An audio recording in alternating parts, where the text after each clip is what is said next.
Vamos ao segundo livro de Samuel, capítulo 18, versículos 24 a 33.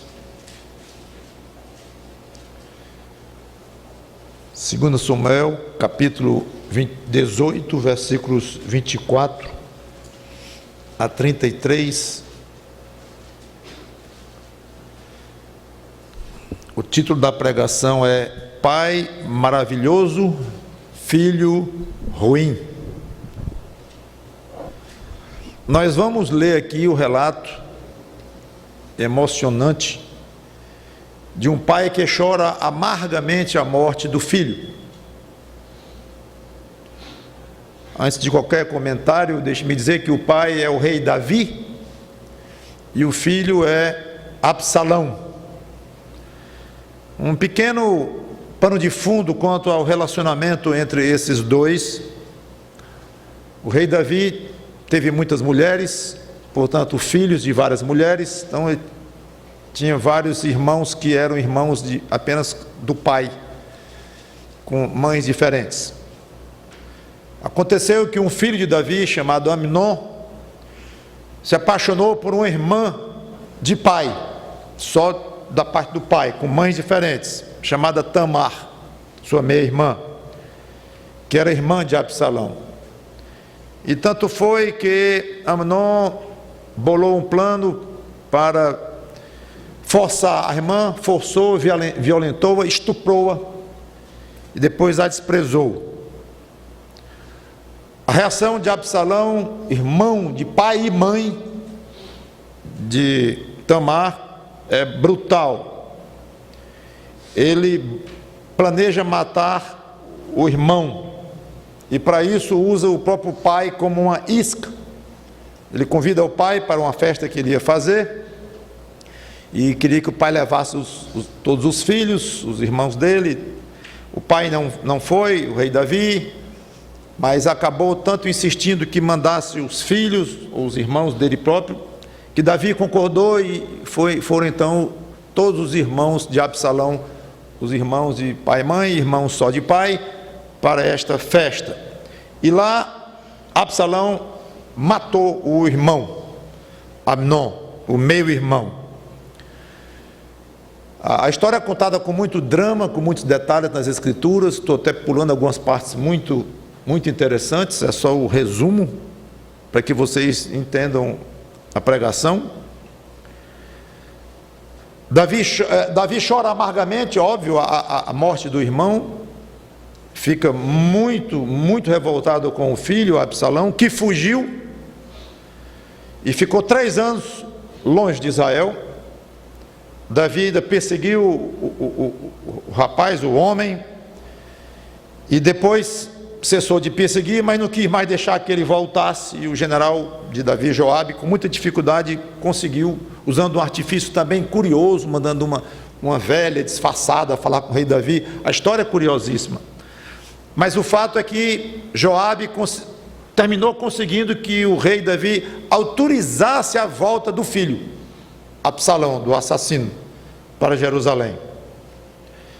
Mas Davi teve uma condição, não queria ver nem o rosto do filho. Podia ficar na cidade, mas ele não queria ver o filho. Após 2 anos, Absalão insiste em ver o pai. Também houve dificuldades aí, história interessante, e acaba os dois se encontrando após no mínimo 5 anos sem se verem.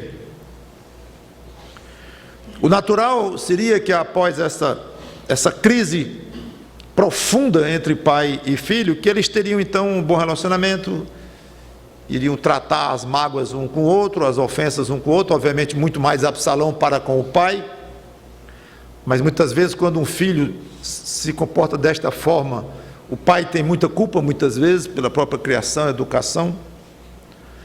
Só que acontece o contrário, o filho novamente trai o seu pai, e de uma maneira, desta vez, perigosíssima para a vida do próprio pai.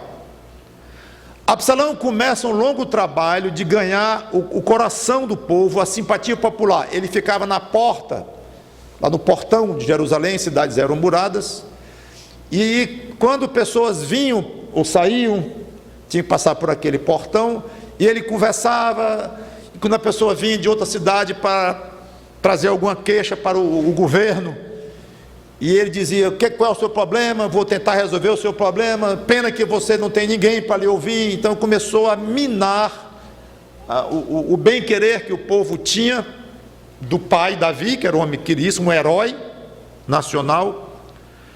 E ele então começou um paciente trabalho de conquistar o coração do povo para que ele passasse a ser o novo querido em Israel e o pai ficasse em baixa e desconsiderando o papel do pai. Um belo dia ele diz para o pai, mentindo, que tinha que ir para uma cidade, Hebrom, porque tinha prometido a Deus fazer um voto lá. E ele lá vai, e com um preparado golpe contra o pai, ele se declara rei. Ao se declarar rei, Absalão automaticamente decretou a morte do pai. Como é que uma terra tem dois reis? Então, se um é rei de uma terra em que tem outro rei, e o rei está vivo e saudável, não tem perigo. Só tem uma coisa que aquele que se declarou rei tem em mente: matar o rei antigo. E era exatamente o que o filho queria: matar o pai. Matar, afastar do reino e matando. Então parece difícil acreditar, é uma história triste, mas muitos aderiram a Absalão, por causa inclusive desse longo trabalho dele de conquistar aos poucos o coração do povo. Davi foge de Absalão, de Jerusalém, de Absalão, saindo de Jerusalém, porque Absalão poderia a qualquer momento entrar em Jerusalém para lutar contra o pai. Uma retirada humilhante da parte de Davi, deprimente, melancólica, totalmente incoerente com a imagem que temos de um Davi poderoso, corajoso, onde a Bíblia não registra nenhuma derrota dele em luta, em batalha nenhuma, fugindo ali do próprio filho. Vale a pena vocês leem detalhadamente a história. Então, ao saber que Jerusalém estava sem o pai, sem o rei, Absalão entra na cidade como agora o novo rei autodeclarado, e numa afronta enorme contra a honra do pai, ele coabita com as concubinas do seu pai numa tenda em cima do eirado, um terraço, à vista de todo o povo lá de Jerusalém. Ele manda armar uma tenda e lá ele coabita com as concubinas de Davi, de uma por uma.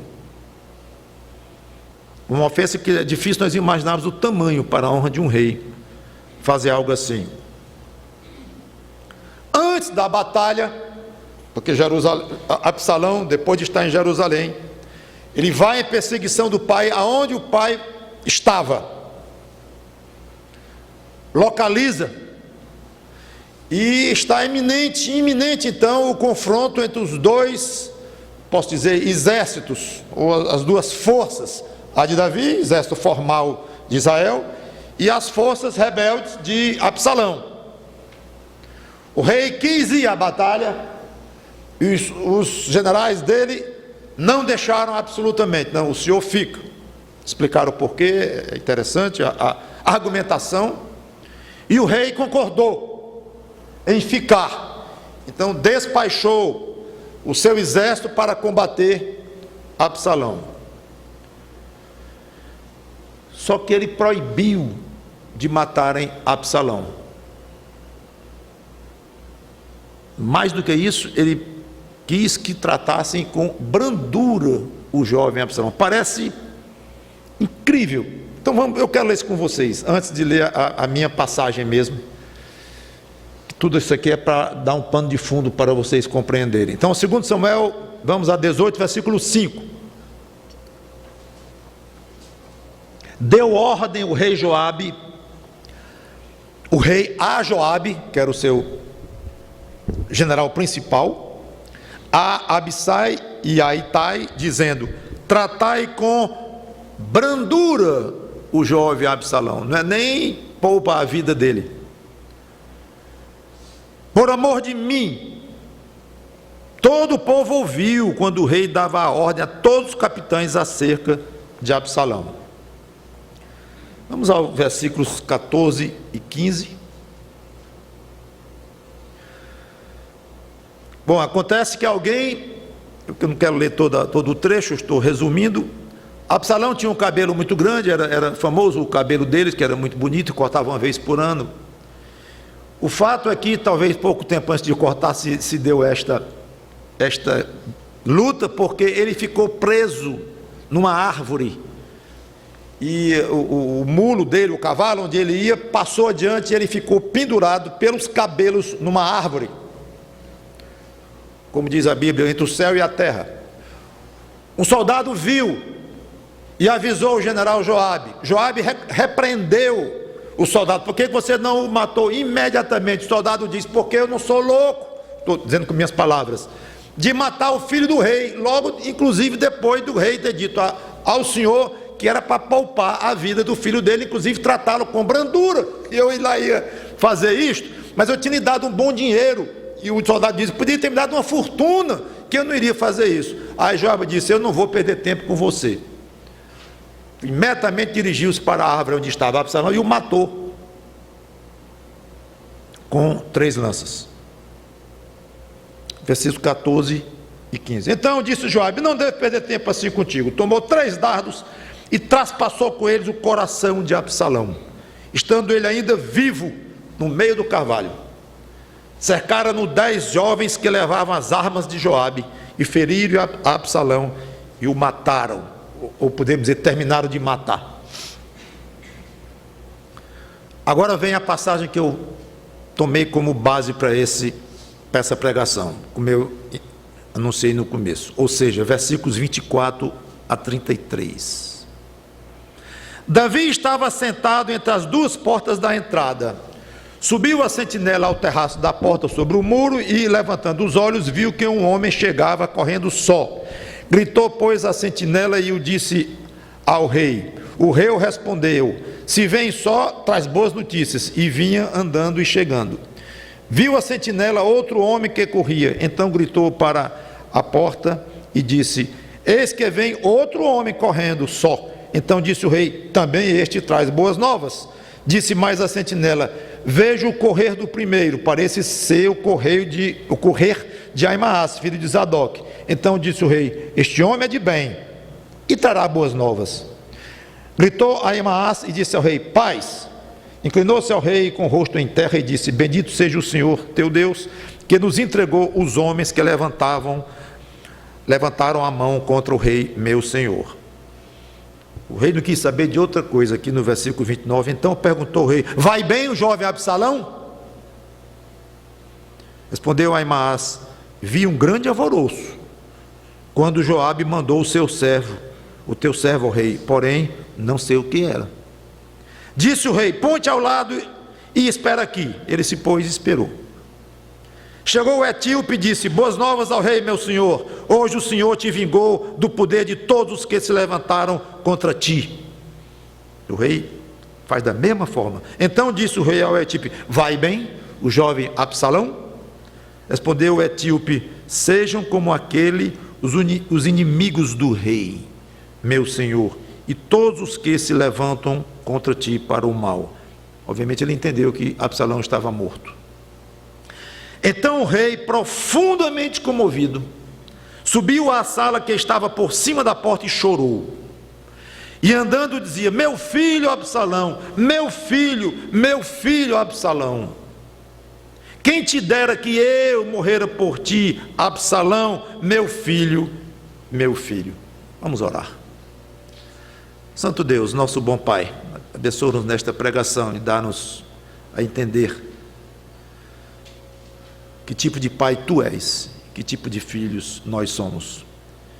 Que possamos tirar boas lições dessa história bonita, trágica, triste, ao mesmo tempo apinhada de lições para nós. Em nome do Senhor Jesus Cristo te peço e te agradeço. Amém. Quem não conhece a história, ao ler o lamento de Davi, fortíssimo, tocante, pungente, que quem não sabe bem vai concluir que era um filho ótimo para aquele pai. Um choro desse, um lamento deste, puxa, que filho esse rei deve ter perdido naquele dia. Como devia ser boa a relação entre filho e pai e filho. Chega, corta o coração. Mas, por engano, a relação era muito tumultuada. Absalão era um péssimo filho, do pior tipo que alguém tem a criatividade de imaginar. Todo tipo de traição ele fez com o pai, inclusive matando um filho do pai, que era irmão só de pai dele.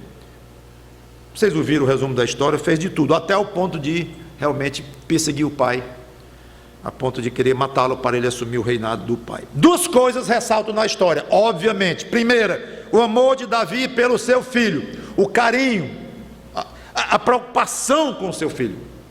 Segunda, o desprezo, o desrespeito absoluto do filho pelo pai. Quando se conhece a história, vai se tomando ciência dos detalhes, aflora uma indignação contra Absalão, natural. Como é que pode? Como é que se faz isso com o próprio pai? Um pai que era rei, que era herói nacional. Como pode? Aí vem uma conclusão típica nossa. Esse homem não merecia um pingo de amor deste pai, quanto mais uma torrente de amor da qual ele foi alvo. Há aqui uma falta de balanço grande, um desequilíbrio enorme entre o amor, a paixão deste pai e a ruindade, o maquiavelismo, a crueldade deste filho. É muito fácil nós falarmos de Absalão e criticarmos duramente e lamentarmos essa falta de amor, de consideração e tudo. Mas eu quero sugerir que você conheça uma outra pessoa pior do que Absalão: você próprio. Esse pastor não me conhece nem bem, aí fica dizendo isso de mim. Como é que pode dizer que sou pior do que Absalão? Pode ser ele, ou alguém da igreja que ele conhece bem, mas eu mal, nem me conhece. Repito, pior do que Absalão, sim, porque eu não posso não lhe conhecer bem, mas Deus lhe conhece muito bem, e é Ele quem diz, Romanos capítulo 5, versículo 8, se preparem que nós vamos ler algumas passagens, e eu vou tentar ir rápido.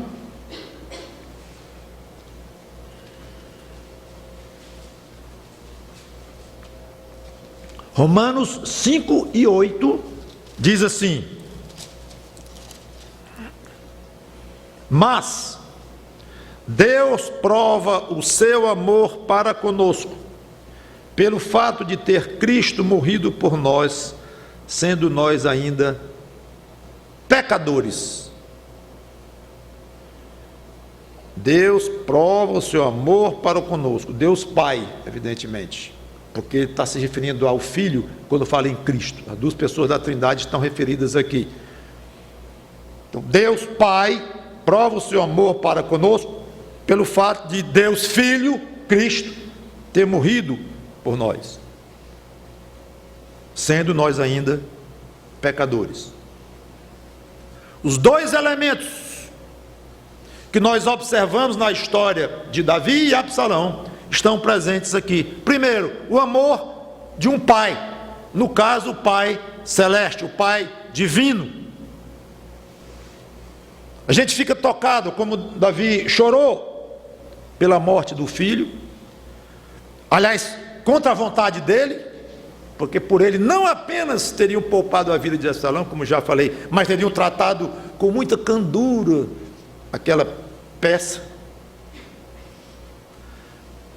Só que Deus não ficou, Ele não somente suportou a morte do filho, mas Ele determinou a morte do seu único filho. Absalão morreu contra a vontade de Davi. Jesus Cristo, o Filho de Deus, morreu pela vontade do Pai. Ele determinou isto. Isaías 53:6. Eu não estou dizendo que foi por prazer do Pai, hein?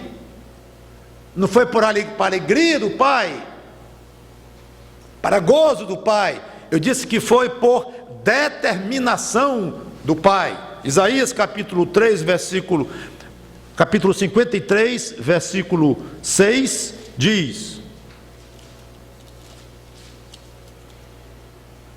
todos nós andávamos desgarrados como ovelhas, cada um se desviava pelo caminho, mas o Senhor fez cair sobre ele quem? O Messias que haveria de vir a Israel, Jesus Cristo.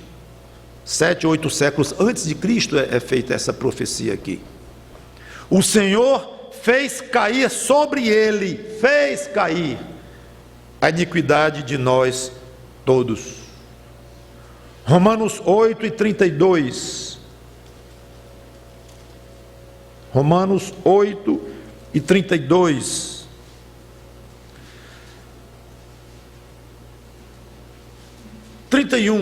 Que diremos, pois, à vista dessas coisas? Se Deus é por nós, quem será contra nós? Aquele que não poupou o seu próprio filho, antes por todos nós o entregou, porventura não nos dará graciosamente com ele, quer dizer, com o filho, todas as coisas?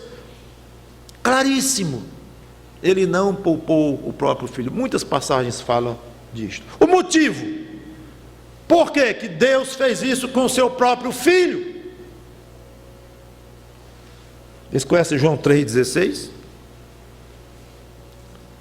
Eu sei de qual, mas eu vou ler para não dizer nenhuma vírgula diferente. Vamos observar. Esse é o tipo da passagem que eu às vezes evito ler, porque é tão famosa, é tão conhecido o texto, que é aquele que vocês dizem: porque Deus amou o mundo, deu seu filho de gente para toda a... Não liga mais, já conhece demais, desde que você se converteu, desde menino você se converteu, menino, ouviu falar, cantou quando era criança, adolescente, adulto, canta e fala e lê. Mas esse versículo não é à toa, que é o versículo mais famoso da Bíblia.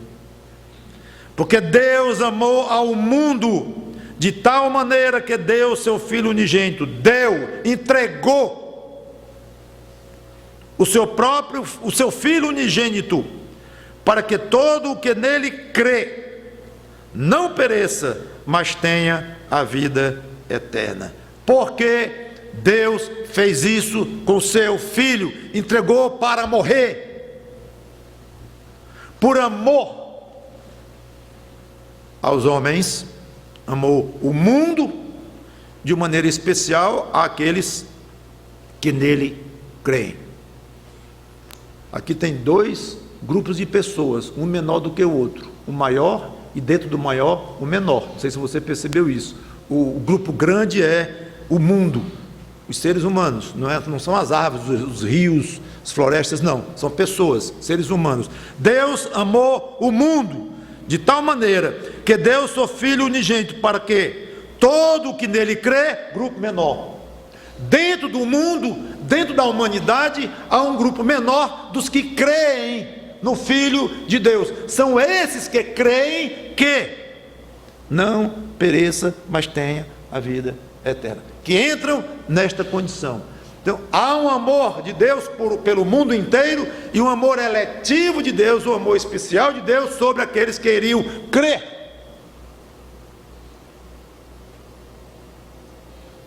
Seriam os pré-determinados para isso, seriam os eleitos para isso, aqueles os quais Deus escolheu. Por amor desses, Deus deu o seu Filho unigênito, um amor muito especial, e um amor mais abrangente, vamos chamar desta forma. Muito complexo falar em diferenciação do amor de Deus, mas existe o amor ao mundo inteiro. Vamos a Efésios capítulo 1, versículos 4 e 5, que esse grupo menor, ele é mais bem focalizado ali, embora já esteja claro a existência dele aqui em João 3,16. Então, Efésios capítulo 1, versículos 4 e 5, nós lemos assim, vamos pegar do 3, bendito Deus e Pai de nosso Senhor Jesus Cristo, que nos tem abençoado com toda sorte de bênção espiritual nas regiões celestiais em Cristo, assim como nos escolheu, eleição aí, nos escolheu nele, antes da fundação do mundo, para sermos santos e irrepreensíveis perante ele, e em amor, respondendo à pergunta, por que Deus fez isso com o seu Filho? Em amor, coerente com João 3,16, falou em amor também, em amor, nos predestinou para ele, falando deste grupo, para a adoção de filhos por meio de Jesus Cristo, segundo o beneplácito da sua vontade.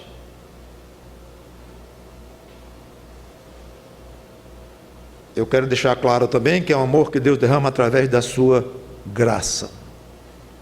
Ainda estou em Efésios 1, vamos aproveitar e ler do versículo 6 ao 8, que fala da graça de Deus, e eu quero que vocês leiam isto.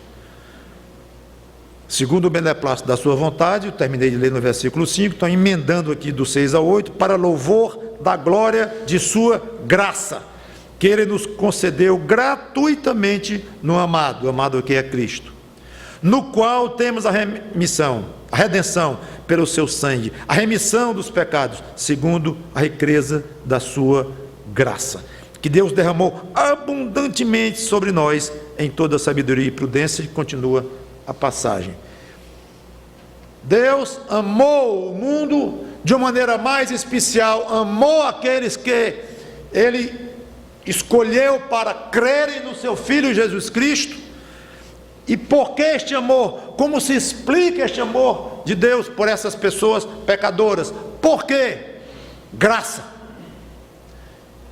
Então, amor já é a resposta certa, ou é uma resposta certa. Se alguém quer uma resposta ainda mais exata, quer aumentar o zoom do microscópio, e por que esse amor? Qual é o critério que Deus teve para amar pecadores?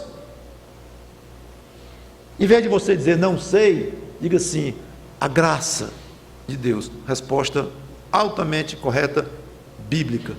Ah, pastor, mas continuei sem entender nada. Bom, aí já é outro assunto.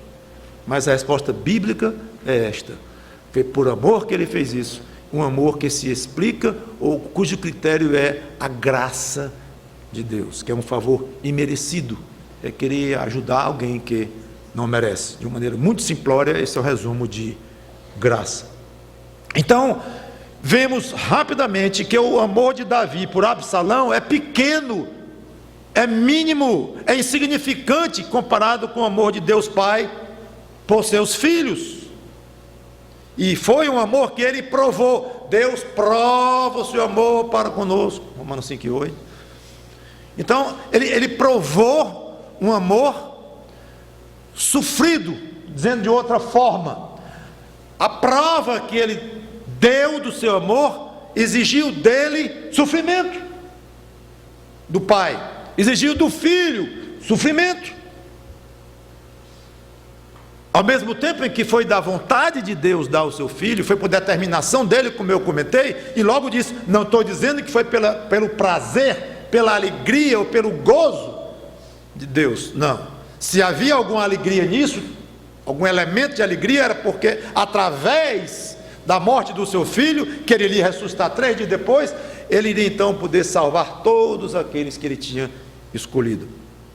Então, obviamente havia esse elemento de alegria dentro de todo o plano da salvação, a alegria do próprio filho, que se alegrou com o trabalho da sua alma, mas na realidade uma alegria misturada com muito sofrimento, obviamente do próprio filho, que se fez homem, e vocês conhecem todo o sofrimento que Cristo passou aqui. Conhecem, quer dizer, vocês já leram sobre, vocês não conhecem, nem eu, mas nós já lemos sobre o sofrimento dele, e obviamente o sofrimento do pai, que teve que desviar o rosto do filho quando ele estava na cruz, ao ponto de bradar, Deus meu, por que me desamparaste? Agora note uma coisa interessante. Absalão, mesmo sendo perverso com Davi, era filho dele. Mas nenhum de nós era filho de Deus quando Cristo morreu por nós. Alguém poderia dizer, sim, mas o amor de Davi por Absalão, tudo bem, houve muito sofrimento causado pelo filho e tal, afinal de contas, era filho. Mas era filho, o amor paternal é grande demais, passa por cima dessas desconsiderações, dessas crueldades do filho contra o pai. Era pai dele e o homem da Absalão era filho dele. Só que nós não éramos filho de Deus quando Cristo morreu por nós. Não sei se você já pensou nisso. Gálatas 4, 3 e 5.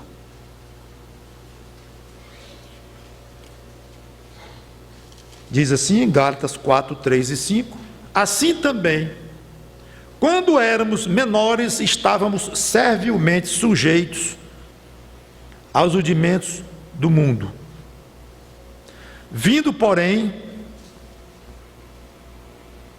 a plenitude do tempo, Deus enviou o seu Filho, nascido de mulher, nascido sob a lei, para resgatar os que estavam sob a lei, a fim de que recebêssemos a adoção de filhos. A adoção de filhos veio depois da morte de Cristo, para aqueles que se convertem através de uma fé exercida objetivamente na pessoa e na obra do Senhor Jesus Cristo. Ninguém nasce filho de Deus, todos nascem criaturas de Deus. Aqueles quantos o receberam, deu-lhes o poder de serem feitos filhos de Deus, está lá em João 1, 10, de 10 a 13, eu não vou ler. Aqueles que receberam Cristo, Deus deu o poder de serem feitos filhos de Deus. Não eram filhos de Deus antes de receberem a Cristo. E quem passa por esta vida sem nunca receber a Cristo, nunca vai ser um filho de Deus, é criatura. Então o provérbio popular, que é isso, rapaz, eu também sou filho de Deus. Não, esse provérbio está errado. Bom, a não ser dois crentes. Não sendo, está errado dizer isso. Eu também sou filho de Deus. Não é. É criatura de Deus. Deus decide nos adotar como filhos quando nós exercemos fé em Cristo. Aí vem a adoção de filhos. Segunda parte,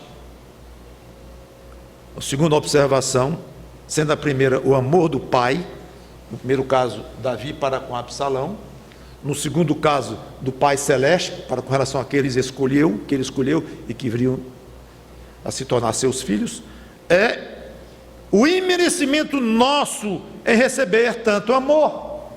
Como concluímos que Absalão era um homem totalmente indigno de receber um pingo de amor do pai, quanto mais toda aquela quantidade de amor. Muito bonito, aliás, bonito o amor do pai pelo filho. A nossa posição diante de Deus, antes da salvação em Cristo, para aqueles que são salvos em Cristo, não é apenas que não éramos filhos. Para piorar, nós éramos grandes pecadores. Eu não vou ler, já li em Romanos 5 e 8. Que Deus prova o seu amor para conosco pelo fato de Cristo ter morrido por nós, sendo nós ainda pecadores. O que é pecador? É alguém que ofende um Deus santo. É alguém que trai um Deus justo. Então o que Davi fez, o que Absalão fez para com seu pai é muito menor do que qualquer pecador faz para com Deus. É um Deus santo, um Deus justo, um Deus reto, criador, que merece todo tipo de reverência, de temor, de adoração. É muito maior a ingratidão de alguém que trata mal a Deus, que não trata a Deus como deveria ser, do que Absalão fez com o seu pai Davi. É muito pior a ofensa de um pecador contra um Deus todo-poderoso e santo.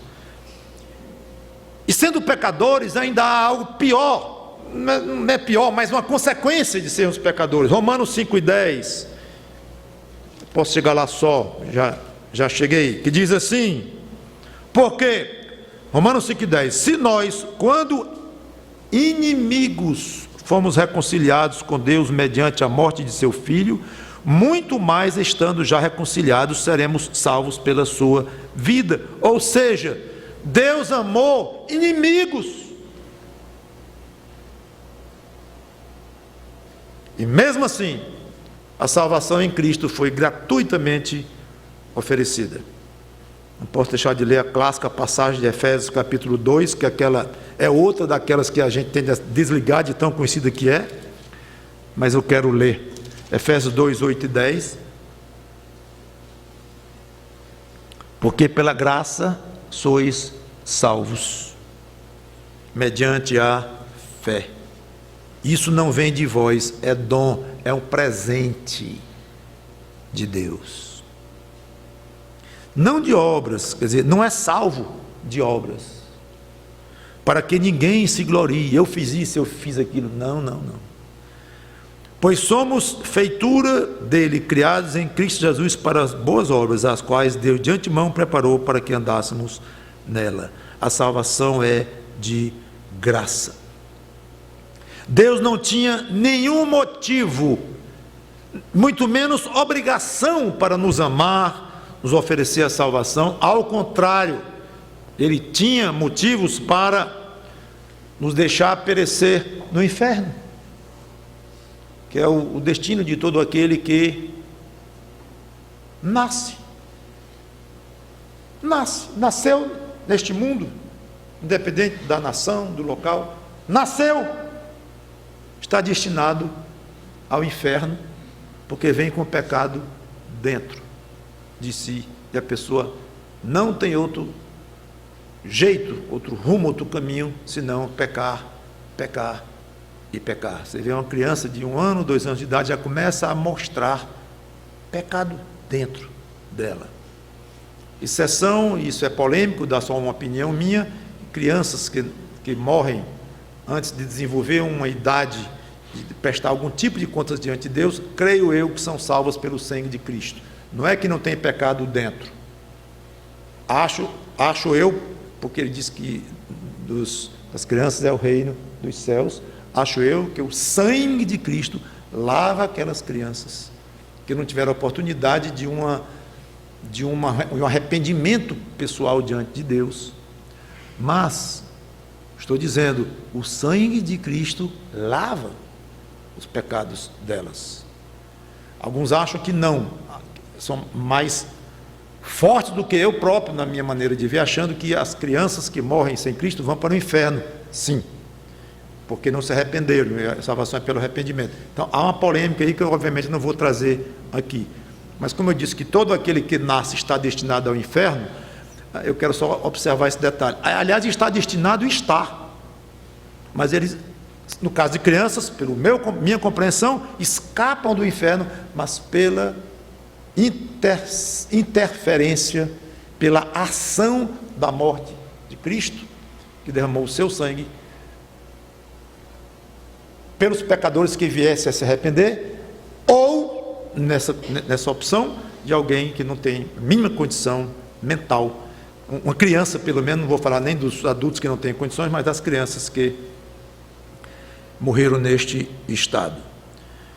Então todo mundo nasce naturalmente pecador, e cresce assim, se desenvolve assim, e não pode ir para a presença de Deus. É absolutamente inconcebível.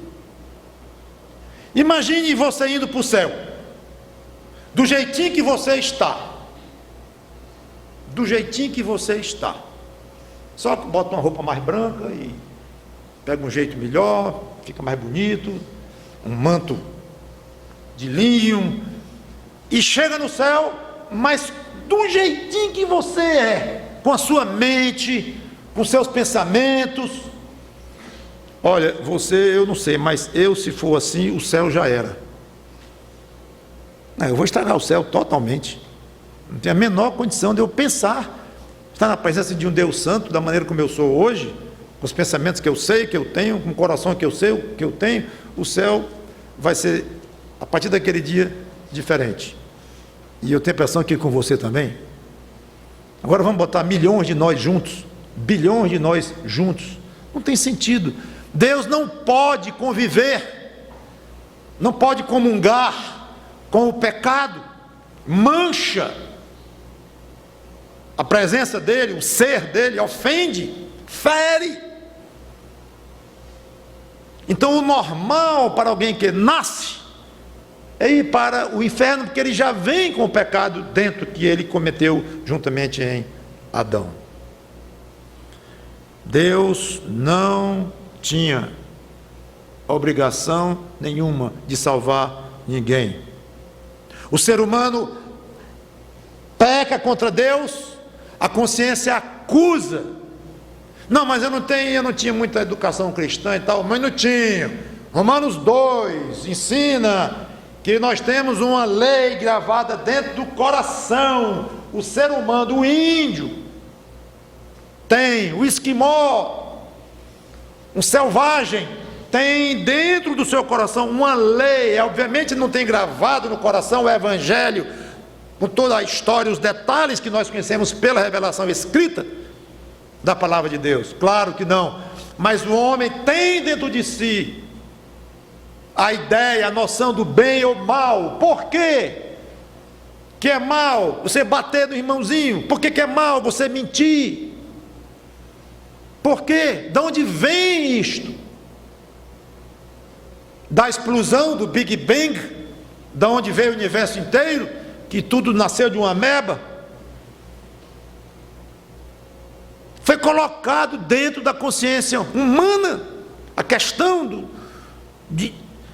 eu não vou dizer a palavra pecado, porque o ser humano pode até não ter essa noção de pecado com essa palavra, mas de algo que está indo contra uma coisa dentro dele. É a consciência acusando. É exatamente o que Paulo explica em Romanos 2. Então não venha, meu amigo, minha amiga, com essa, dizendo, não, mas eu não sabia, eu não conhecia em detalhes, e o lá onde eu fui educado não me ensinou exatamente isso. Você sabe, quando você desagrada pelo menos uma lei que está no seu coração, quanto mais você que deve ter nascido num país que se chama de cristão e que tem, no mínimo, uma noção básica das coisas do evangelho, que você já ouviu falar de Deus, de 3 pessoas e um só Deus, que é um mistério que ninguém alcança. Você já ouviu falar da Trindade, de Jesus Cristo, do Espírito Santo? Ouviu falar tudo isso? Então vem aí, talvez até se fazendo de vítima, ou eu não sabia, e eu não mereço ir para o inferno. Você só merece. Todos nós. Todos nós. Quer saber de uma coisa? Absalão era um anjo, comparado com você e comigo, quando no nosso tempo de incredulidade tratávamos com Deus. Então é fácil acusar o dedo para Absalão e incriminá-lo, e ele merece isso, obviamente, mas não se esqueça que você, crente hoje, estava numa situação muito pior do que Absalão, com um Deus muito melhor, um Pai Celeste muito mais santo, muito mais poderoso, muito mais merecedor de tudo o que é digno, muito mais amoroso, que lhe ofereceu o Evangelho em Cristo, amou o mundo, está escrito lá, e você, ingrato, traindo a Deus, enganando a Deus, mentindo para Deus, desprezando Deus, criticando Deus, julgando Deus, condenando Deus. Absalão era um anjo comparado com você. E o Senhor Jesus Cristo morreu por pessoas assim, totalmente rebeldes a Deus. E o Evangelho é oferecido a pessoas assim. E graças a Deus, irmãos e amigos, pelo amor do Pai Celestial que nos salvou, se reconciliou a nós com Ele próprio, por meio de Jesus Cristo.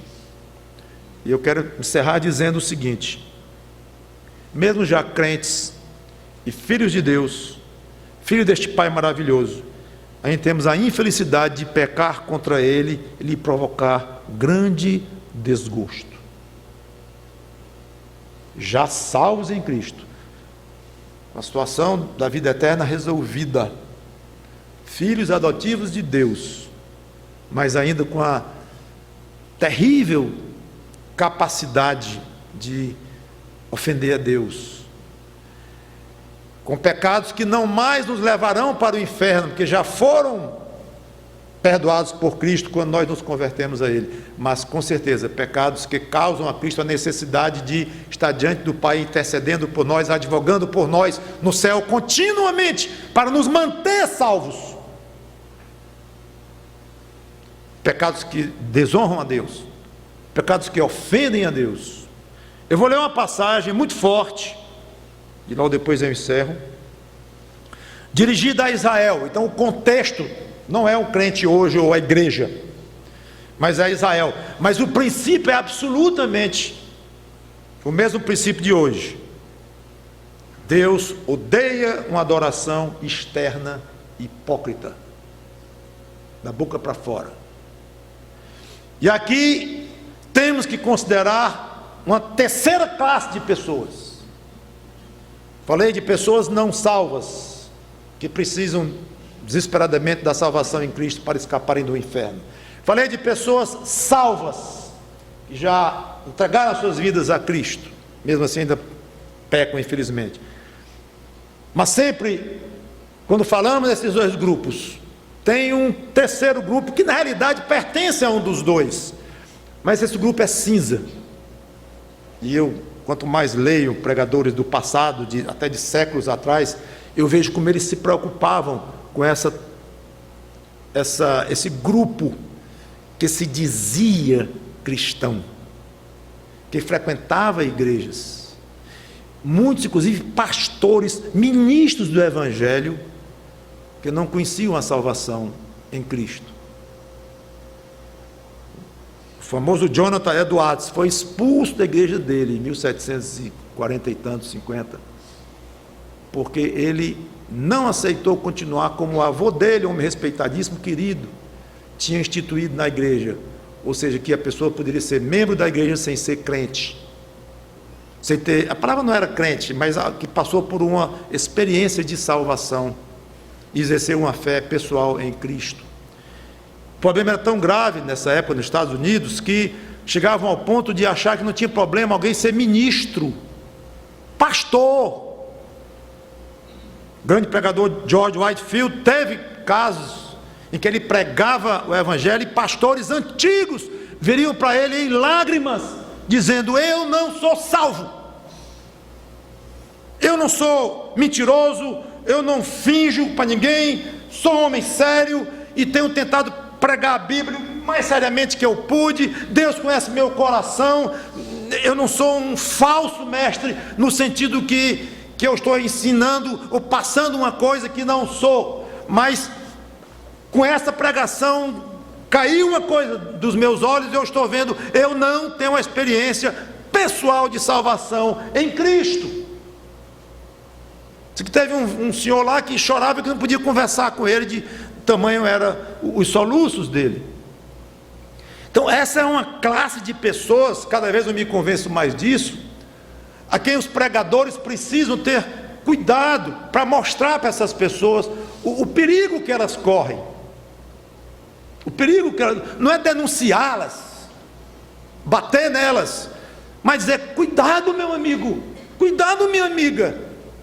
Você pode ter passado por uma experiência tal, religiosa, emotiva, familiar, que lhe envolveu no meio cristão e você rapidamente pegou o jeito dos termos, das palavras, e você se batizou, e você se convenceu que é salvo, que é crente.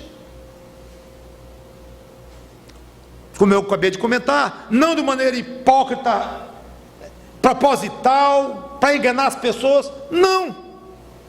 Às vezes pode até ser, e que aliás era o caso de Israel aqui, como eu vou ler, mas deixa aqui a ressalva, que eu sei que muitas vezes a pessoa entra num estado tal de dormência, que nem vai examinar dentro do coração, não chega nem lá, tem uma crosta tão grande, não, eu devo ser, vamos para frente, para frente, para frente. Não faça isso com você. Tenha misericórdia de você mesmo, só que vai perder é você. Isaías 1, de 10 a 17. Isaías capítulo 1, versículos 10 a 17. Vejam o que Deus pensa de um culto de pessoas não comprometidas com Ele. Digo, não comprometidas de coração com Deus. Isaías 1, de 10 em diante. Ouvi a palavra do Senhor, vós, príncipes de Sodoma. Prestai ouvidos à lei do nosso Deus, vós, povo de Gomorra. Esse povo de Sodoma e Gomorra eram israelitas. Isso é figurativo aqui, estava falando com judeus, que estavam tão longe de Deus que foram chamados logo de sodomitas. De quem me serve a mim a multidão de vossos sacrifícios? Claro que era a época ainda dos sacrifícios, conforme Deus tinha instituído na lei de Moisés. Foi 700, 800 anos antes de Cristo.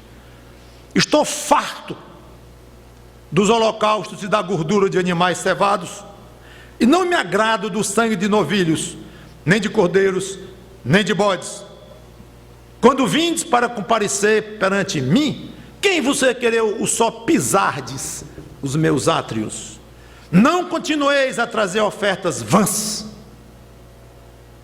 O incenso é para mim abominação. E também as festas da lua nova, os sábados e a convocação das congregações. Não posso suportar iniquidade associada ao ajuntamento solene.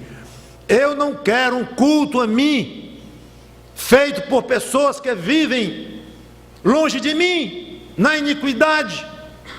É o que ele está dizendo. As vossas festas da lua nova e as vossas solenidades, a minha alma as aborrece, já me são pesadas, estou cansado de as sofrer. É forte. Pelo que quando estendeis as mãos, escondo de vós os olhos. Sim, quando multiplicais as vossas orações, não as ouço, porque as vossas mãos estão cheias de sangue. Lavai-vos, purificai-vos, tirai a maldade dos vossos atos diante dos meus olhos, cessai de fazer o mal. Aí continua, aprendei a fazer o bem, e a passagem continua. Fica esta observação aqui.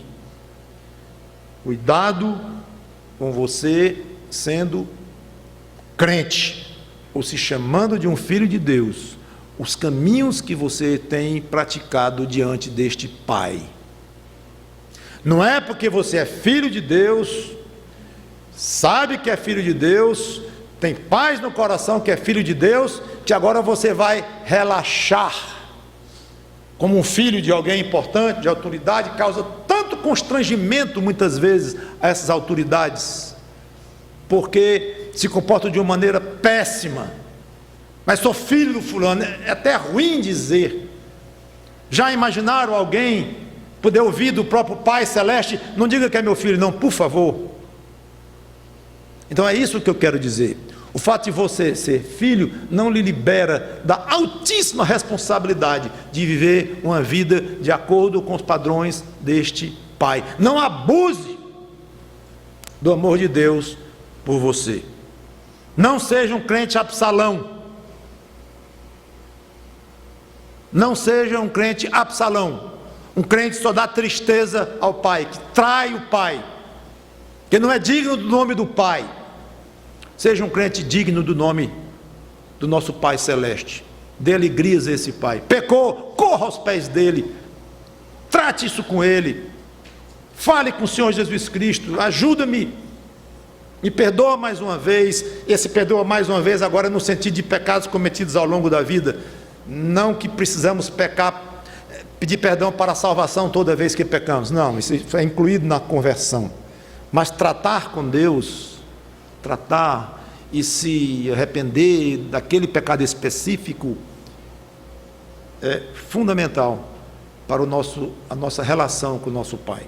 Graças a Deus, porque temos um Pai tão maravilhoso, mesmo sendo filhos ruins num sentido, pelo menos.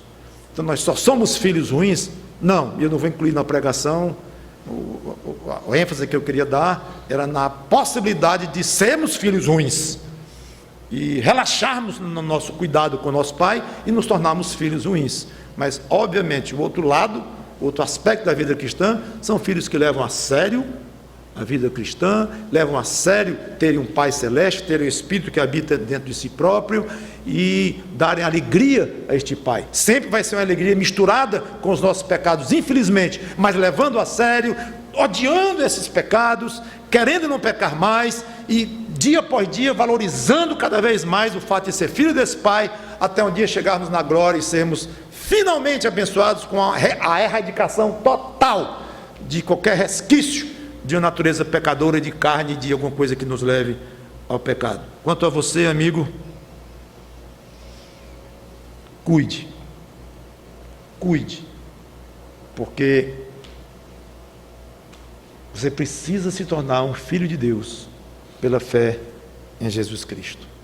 Corra aos pés dele, procure conhecer melhor a palavra, o Evangelho, e se torne um filho de Deus, e você vai ver o Pai maravilhoso que você passou a ter, e vai querer, o correto é que deseje intensamente se tornar o melhor filho que você puder ser, porque esse é o objetivo de um crente que merece este nome, de crente em Jesus Cristo. Vamos orar. Obrigado, Senhor Deus, pela Tua palavra, que Teu Espírito Santo nos ajude a entendê-la, praticá-la e vivê-la. Obrigado pelos que somos, de fato, salvos em Cristo. Tem misericórdia dos que ainda estão longe disto e sabem que, reconhecem que não tem essa situação, e que venham a adquiri-la pela fé em Cristo. E tem misericórdia dos que se chamam cristãos e se iludem por algum motivo e correm grande perigo de partirem desta vida sem a salvação em Cristo.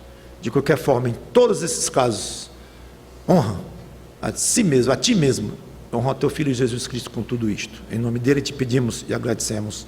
Amém.